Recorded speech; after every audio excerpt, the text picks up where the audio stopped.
Influencer. Influencer, ahí va, sí, sí, no. Bueno, decía, el incesto es justamente contraer relaciones sexuales con un familiar directo, ¿sí? O semidirecto, digo, ¿no? Eso está prohibido, eso no corresponde, ¿sí? Tiene que ver con las funciones del parentesco y con las prohibiciones que configuran esas funciones. El padre no debe acostarse, tener relaciones carnales con los hijos, eh, ni la madre, ni tampoco con los primos, es decir, hay una institución del incesto, ¿sí? Que regula eh, la, la cruza biológica entre los seres humanos. Es terrible lo que estoy diciendo, pero bueno, no tiene nada, no hay forma linda de hablar de esto.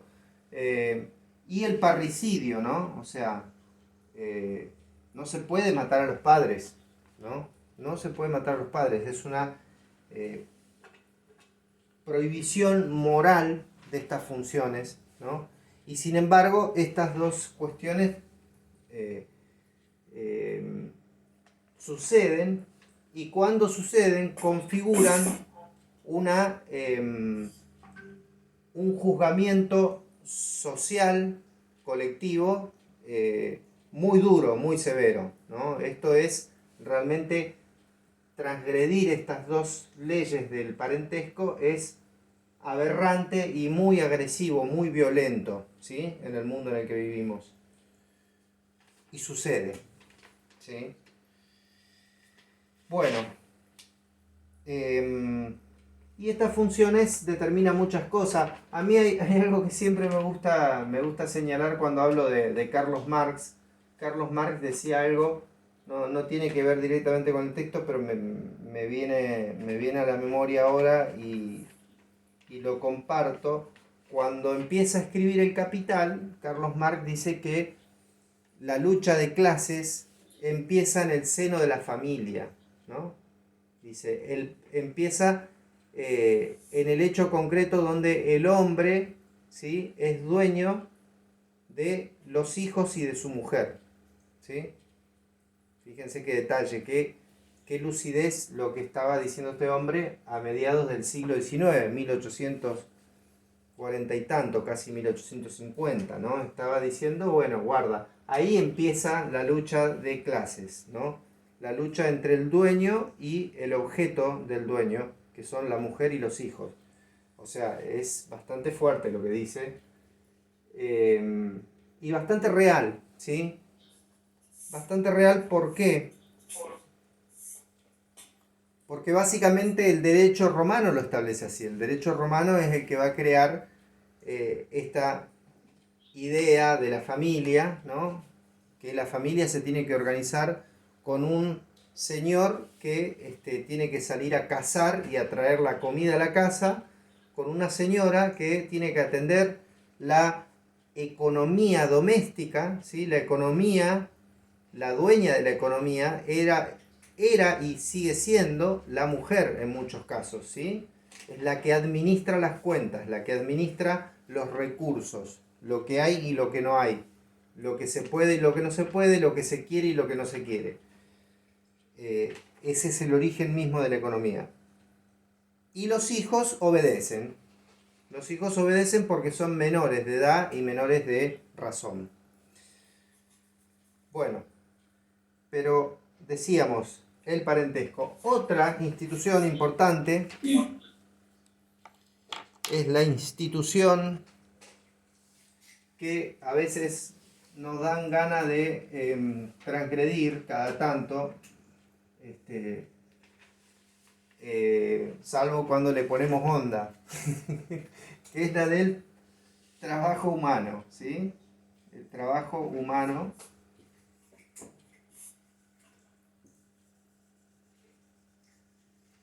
Vaya si configura una institución, la del trabajo humano, ¿sí?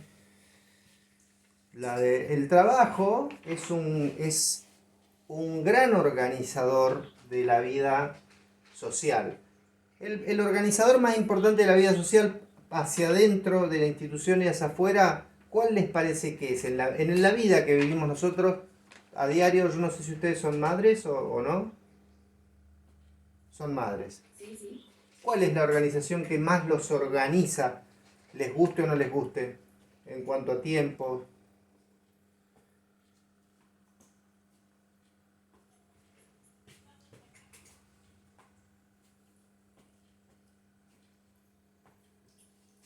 Amén de la pandemia. Y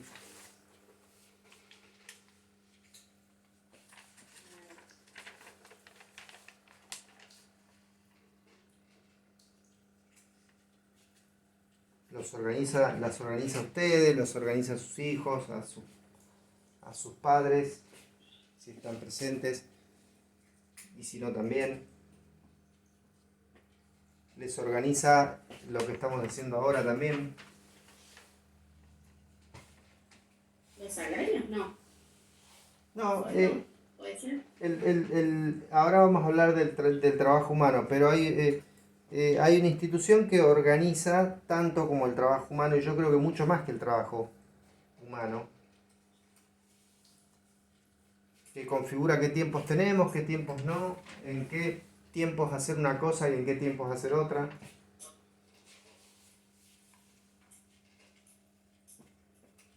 Piensen en su vida cotidiana y en la relación con sus hijos y en los tiempos que tienen los niños.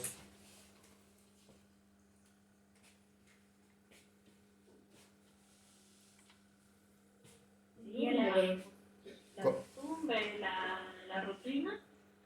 Es parte de la Día a día rutina. de la semana, ¿sí? Es parte de la rutina. Nos organiza de principio a fin la rutina. Esa institución de la que hablo. A ustedes y La a sus educación. hijos. La educación, la escuela. Exacto. La escuela nos organiza, que es algo de lo más tremendo que se vivió de esta época de pandemia, es eso, ¿no? Que uno empieza, toma conciencia, ¿no? De vuelta, ¿no? Volviendo a la idea de que las instituciones a veces se nos incorporan de forma inconsciente. Toma conciencia de lo importante que es la escuela, no solo para el niño, sino para que el niño esté ahí adentro y me deje a mí trabajar, me deje hacer otras cosas. Porque si el niño no está en la escuela, yo no puedo hacer otras cosas, tengo que estar con el niño, ¿no? Entonces la escuela es un gran organizador, es una institución que organiza no solo la vida de los niños y los forma, los educa, sino que también nos organiza a nosotros, nos atraviesa por todos lados. Por eso siempre digo que es de todos los sistemas el sistema más complejo, ¿no? Porque incorpora, está atravesado por un montón de cuestiones. Pero el trabajo humano, ¿sí? Que es otra de las instituciones que señala el autor, va a establecer una serie de división social del trabajo, ¿sí?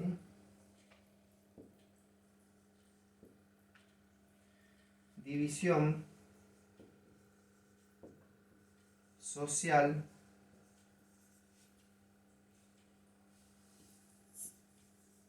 del trabajo. Si yo les digo división social del trabajo, ¿ustedes qué se imaginan por semejante concepto?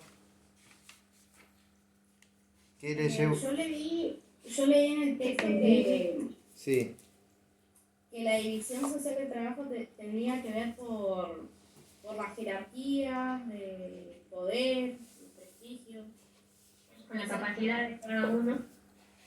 muy bien. Poder, jerarquía, prestigio, ¿sí? Miren, el primer libro que escribió un sociólogo, acá tendría que mostrarlo también para uno de los sociólogos más importantes, su primer tesis, la tesis doctoral, ¿no? De graduación de Emily Durkheim, uno de los primeros sociólogos, están Spencer, Comte también como contemporáneos de él, y Simmel también, ¿no? Pero bueno, fue la división del trabajo social, ¿sí? ¿sí? Es decir, el trabajo establece una serie de divisiones que... Después hablaba Sí, algo de la división técnica, puede ser, y la división muy bien. social. De la Tenía que división... ver con lo que era el trabajo manual y el trabajo intelectual. Exactamente, el artesano no va a ir a dar Después, clases al aula, ustedes van a después ir se a dar hablaba clases. algo así de la relación, de la división social entre los géneros, masculino y femenino, puede ser también. Fundamental, exactamente. Establece divisiones de género, ¿sí? Es decir, que muchas de esas divisiones hoy están en tensión, a buena suerte, ¿no? Por ejemplo, hace un par de años atrás era impensado ver a una mujer conduciendo un colectivo, ¿sí? Y hoy no es algo tan loco. O una mujer conduciendo un camión y hoy ocurre. No es que son mayoría las mujeres que manejan camiones o colectivos o taxis incluso, ¿sí? Pero eso sí ocurre hoy, con más frecuencia que hace 40 años atrás. Es decir, esas divisiones sociales del trabajo también generan roles, marcan qué cosas tienen que hacer los hombres y qué cosas hacen las mujeres. Fíjense que tienen para la disciplina en la que ustedes se están formando, hay una tendencia cultural a que sea la mujer la que siga la carrera de maestra, ¿sí? Y eso no es casual, no es que alguien dijo, ay, no, que no es casualidad, es una construcción histórica, ¿sí? Es decir, ¿a qué labor se tienen que dedicar las mujeres? Bueno, a educar a los niños. Eso está configurado en la sociedad moderna del momento en que la sociedad civil, los civiles le quitan ¿sí? Despojan a la iglesia del manejo centralizado de la educación, ¿sí? Durante mucho tiempo, durante muchos siglos, la educación estuvo a cargo de de la iglesia. E incluso en la iglesia, por ejemplo, eran mujeres monjas las que se dedicaban muchas veces a educar a los niños, ¿sí? Pero bueno, entonces, esa división social del trabajo establece razones de riqueza, de poder, de prestigio, ¿sí? Eh, y es un gran ordenador en cuanto a institución humana, de la vida de las personas, de la vida de los seres humanos. Y lo que decíamos antes, ya hablamos bastante de educación, la educación, va a decir el autor, que acá tiene el autor, no me acordaba yo, la misma concepción que maneja Tentifanfani, ¿sí? Es decir, la educación nos indica o nos sirve para formar, como decíamos antes, parte de la sociedad.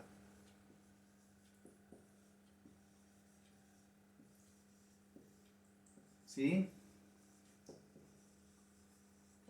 Es decir, y fíjense cómo educación y trabajo actúan coordinadamente muchas veces, ¿sí? Porque para de pronto acceder a la posibilidad de tales o cuales trabajos, tengo que atravesar una etapa de formación que me va a hacer, que me va a posibilitar a mí formar parte de una sociedad como qué, como docente, como ingeniero, como médico, como lo que sea, ¿sí? Y de repente, si no tengo esa capacitación, esa educación, me va a pasar que voy a tener que elegir entre trabajos. Algunos sociólogos dicen que no existen los trabajos distintos. Hay trabajos buenos y trabajos malos. Es como una ¿cómo se llama? Es una hipocresía decir, ah, no, los trabajos son distintos. No, no, hay trabajos que son realmente feos, desagradables. Eh, pero ahí también está trabajando por acción o por omisión la educación, ¿sí? Y luego el trabajo me va a colocar en una división social que me va a permitir ocupar un determinado lugar en esa sociedad. Bueno, estas son las instituciones importantes y para sumar la última, la idea de la justicia, ¿sí?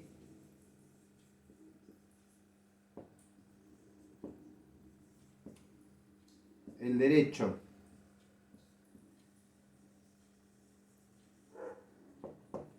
¿Sí? En términos formales, ¿sí? La justicia y el derecho en términos formales.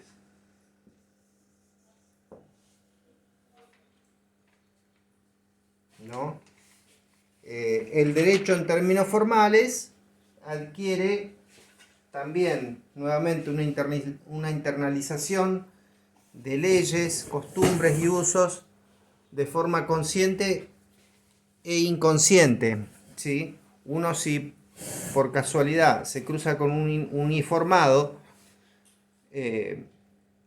por la calle, va a tener la precaución de no tener un altercado con ese uniformado, porque sabe que ahí hay un límite, ahí hay una restricción, ahí está el derecho, ahí está la justicia formalizada en un uniforme, en una persona con un uniforme, ¿sí? Probablemente cuando roben convenga hacer la denuncia por si de casualidad o entonces aparece de vuelta la justicia. Cuando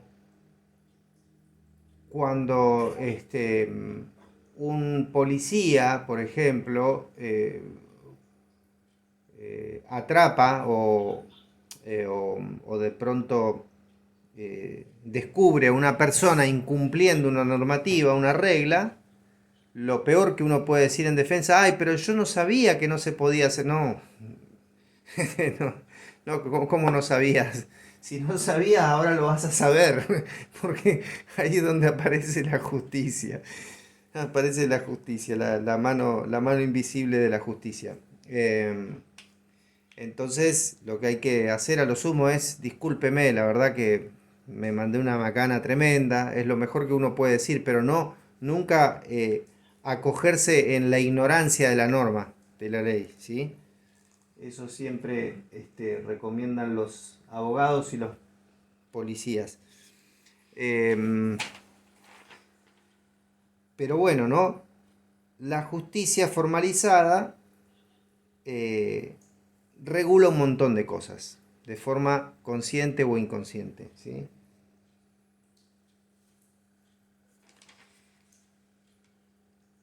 Sabiendo todo esto, también tenemos que saber, o pasamos ahora a saber, que las instituciones se materializan, no son entidades abstractas, ¿sí?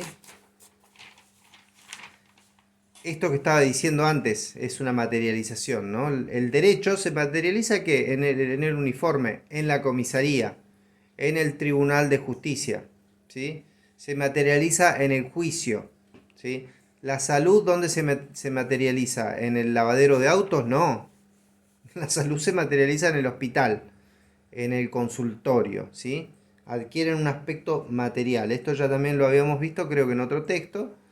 No es una idea muy distinta a la que ya estudiamos con otros materiales. Schwarstein creo que habla bastante en profundidad de esta cuestión. Y otro tema importante que también lo trata Schwarstein, el texto que vimos la clase pasada, es que las instituciones, nos va a decir en este caso Barenblit, no tendrían forma real si no fuera por medio de las organizaciones, ¿sí?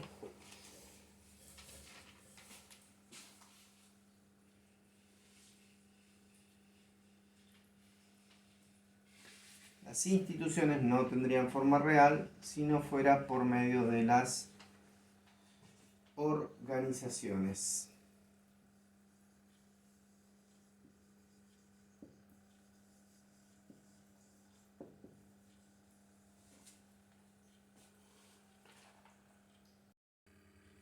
Bien, entonces decíamos que las instituciones serían imposibles no serían posibles en todo caso sin las organizaciones, ¿sí?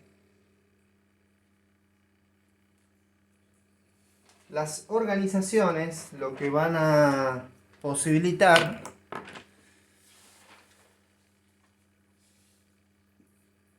son formas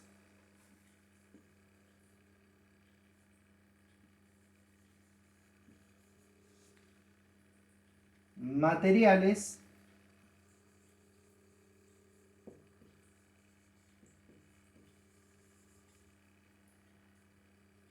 y funcionales.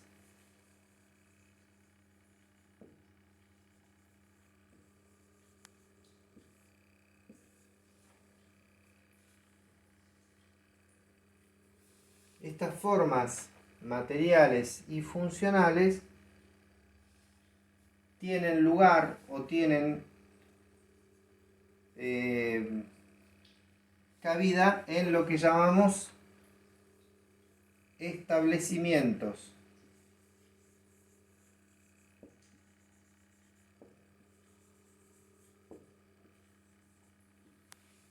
Establecimientos. ¿Qué es un establecimiento?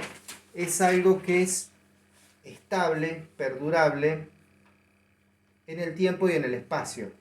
Por eso se habla de establecimiento, porque establece un espacio físico a lo largo de un tiempo determinado donde se van a materializar ciertas ideas, ciertos conceptos y se van a distribuir determinadas funciones, ¿no?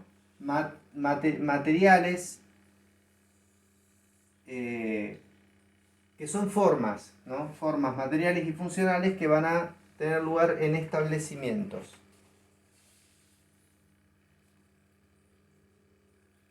¿Sí? Entonces, ¿qué va a decir el autor? Que la organización es un conjunto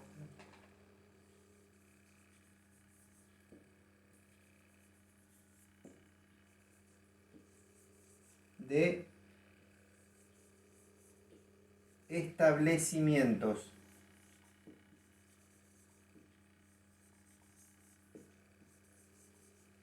Bueno, y ahora esto es interesante que lo tomen para cuando tengan que hacer sus análisis, sus descripciones institucionales en las prácticas. Yo no sé si han tenido salidas de práctica, han tenido la posibilidad en otros años, todavía. En primer año tuvimos un primer acercamiento, no sé si llamarlo pero un trabajo de campo, ¿puede ser? Sí. A la biblioteca pública de la Villa Obrera. Ah, bien, perfecto, claro, una salida de práctica, una observación. Cuando les pidan hacer esos informes de práctica de la observación, pueden utilizar estos conceptos. De hecho, una de las ideas de la articulación entre práctica y este espacio curricular es que estos conceptos les sirvan a ustedes como insumos para, odio la palabra insumo, pero se usa mucho en el sistema educativo, les sirvan como conceptos para elaborar sus observaciones, para escribir sus descripciones, sus observaciones de práctica, ¿sí? Es decir, a ver, vamos a un ejemplo claro, práctico, ¿no? Decíamos que el autor dice en realidad que las organizaciones son un conjunto de establecimientos. Esos establecimientos tienen formas materiales y funcionales. ¿Cuáles serían, por ejemplo, en la escuela? ¿Sí? En una escuela, si ustedes van a una escuela ¿con qué establecimientos se encontrarían? En práctica el año pasado hicimos todo lo que era el contexto y el entorno. Vendría a ser la estructura, la organización adentro de la institución, cómo quién era la que tenía más manejo de la organización, y bueno, algo así, digamos, lo vimos en práctica el año pasado. Bien, la estructura, por ejemplo, sería la estructura edilicia, ¿no? O sea, la forma material. Pero, ¿qué establecimientos, qué establece la escuela? ¿Qué establecimientos encontramos, ¿no? Para seguir con el ejemplo de la escuela. ¿Qué conjuntos encontramos, por ejemplo, a ver, adentro de una escuela?